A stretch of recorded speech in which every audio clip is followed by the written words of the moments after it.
For more on this, we've reached out to child psychiatrist Dr. Tamara Hinz in Saskatoon. Thanks for being here. You're welcome. Thanks for having me. What was your initial reaction to the announcement? I was very surprised and very disappointed. I think everybody in the province likely was quite caught quite off guard by this. Certainly, there was no consultation or anything that I was aware of. So the first um, the first inkling I got of this was when I read the story in the paper about this announcement. So, when you say that you were caught off guard, which part of it was the most, I guess, shocking to you? Yeah, I found the whole announcement was quite troubling, but the part that I um, I was most concerned about was sort of tucked away at the bottom of the announcement, where it stated that children and youth under the age of 16 would not be able to use names or pronouns as preferred by them at school unless they received parental permission to do so. Why is that problematic? I'd like to think that for the vast majority of children and families, it's not going to cause an issue at all.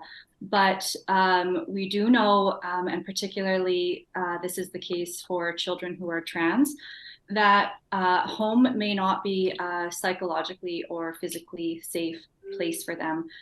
I have many patients who request that I use particular sets of names and pronouns with them when we're meeting alone than I should use in front of their parents or caregivers because it hasn't felt safe to come out that way to them yet.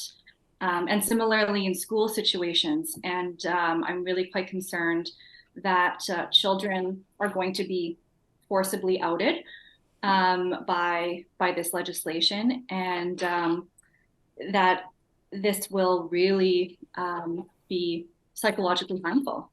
In your professional opinion, how common or uncommon is it for parents to not know if their child is struggling with their gender identity? That's a really tricky question. I don't have I'm not aware of kind of research about that. I can only speak anecdotally.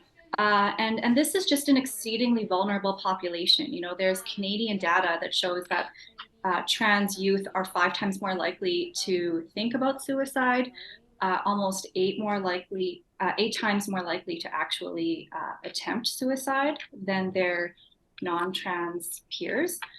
And that, this is not rocket science. The factors that mitigate that risk are acceptance, whether through peers, schools, or families.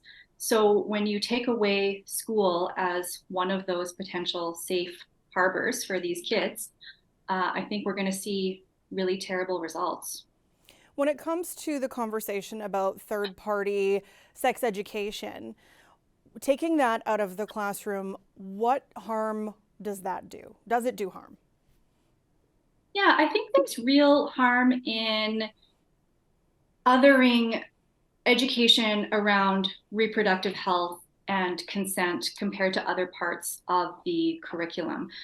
There are lots of studies that show strong correlations between lack of sex education or poor quality sex education and rates of sexually transmitted infections and unwanted or teen pregnancies.